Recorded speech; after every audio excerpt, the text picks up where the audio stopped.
Assalamu alaikum, my dear students. My name is Salman Riaz. Today we are going to learn about unit number 3 daffodils, class 9 new book. आज हम इस chapter के अंदर daffodils की summary को देखेंगे। आइए अपने सबक का आगाज़ करते हैं मूसा अलैहिस्सलाम की दुआ के साथ। रब्बी शरह ली सदरी वयस्सिर ली अमरी वहलुल उक़्दतम मिन लिसानी यफ़क़हू क़ौली।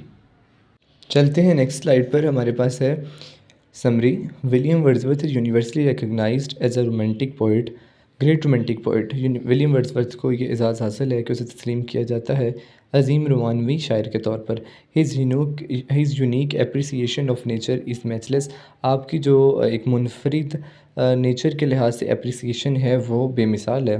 The poem daffodils is generally regarded as a masterpiece of English poetry. जो पोएम नज़म डैफोडिल्स है वो इंग्लिश शायरी का एक शाहकार तस्वुर की जाती है। William Wordsworth is so passionate and earnest lover of nature in all its forms and manifestations. जो विलियम वर्ड्सवर्थ हैं वो बहुत पैशनेट और अर्नेस्ट लवर हैं कुदरती खूबसूरती के।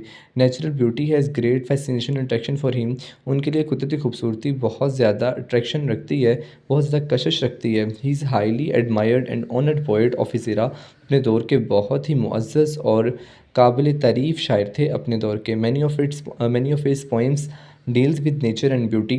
आपकी ज़्यादातर जो पोइम्स हैं, जो नज़में हैं, वो फ़ितरत और उसकी खूबसूरती से ताल्लुक़ रखती हैं। William Wordsworth himself says about nature. आप ख़ुद ये कहते हैं, nature never did betray the heart that loved her. फ़ितरत कभी भी उस दिल को धोखा नहीं देती जो उससे मोहब्बत करती है। One day the poet was walking alone in a country side. एक दिन शायर किसी देहाती इलाके में सफ़र कर रहे थे, किसी कंट्री साइड में। He was walking aimlessly. आप जो है वो ऐसे ही बगैर किसी मकसद के चहलकदमी कर रहे थे।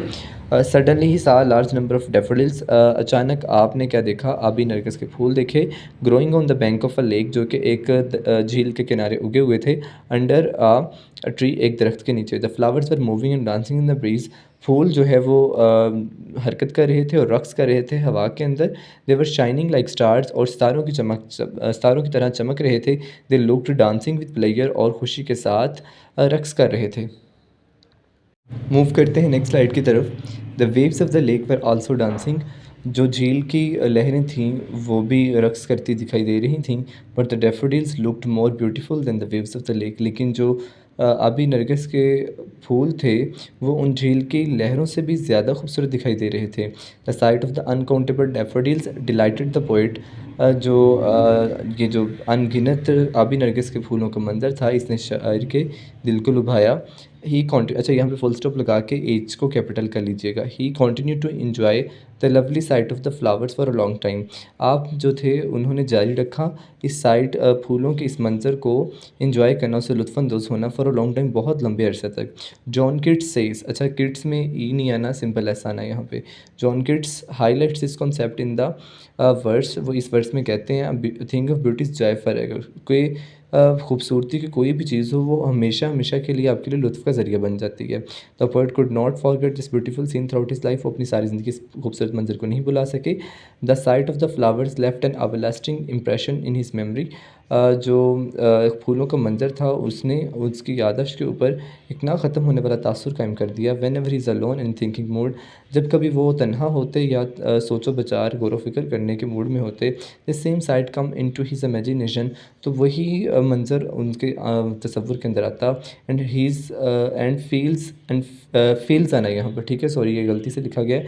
And feels FILLS and feels his heart with pleasure. और इसके दिल को खुशी से भर देते। His heart dancing with the daffodils.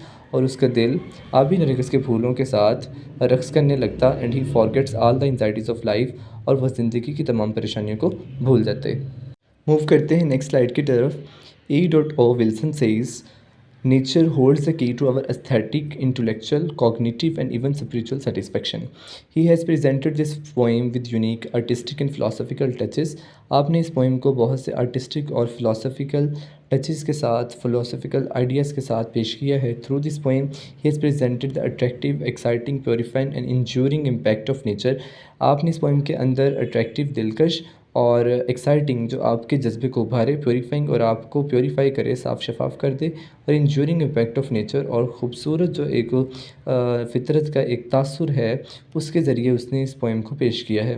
The supreme qualities of the William Wordsworth poetry are, जो इसकी शायरी की ज़्यादातर क्वालिटीज़ वो ये हैं, are sublimity, freshness, brilliancy, melody and deliberation. मुझे उम्मीद है कि आपको ये समरी बहुत अच्छी लगी होगी। ख़ास तौर पर जो तलबा याद करने में बहुत अच्छे हैं वो तो इस समरी को कर लें। वो इजीली इसको कर सकते हैं कि आप इसी समरी को इसी तरह से जब आपको reference to the context explanation के लिए आएगा तो आप इस समरी की ही लाइनों को उठा के आप उसको एक्सप्लेनेशन में भी लिख सकते हो। अगर भी फिर भी अगर किसी बच्चे को क्वेश्चन है तो इंशाल्लाह जब हम रेफरेंस टू द कॉन्टेक्स्ट पढ़ाऊँगा मैं तो वहाँ डिस्कस करेंगे। और फिर भी अगर किसी को बच्चे का इस समरी के हवाले से क्वेश्चन है तो कमेंट सेक्शन में से पूछ सकता है। इंशाल्लाह मैं आपके तमाम क्वेश्चन का आंसर करूँगा। अपना ख्याल रखिएगा, मिलते हैं नेक्स्ट वीडियो में, तब तक के लिए अल्लाह हाफ़िज़, और चैनल को सब्सक्राइब करना मत भूलिएगा।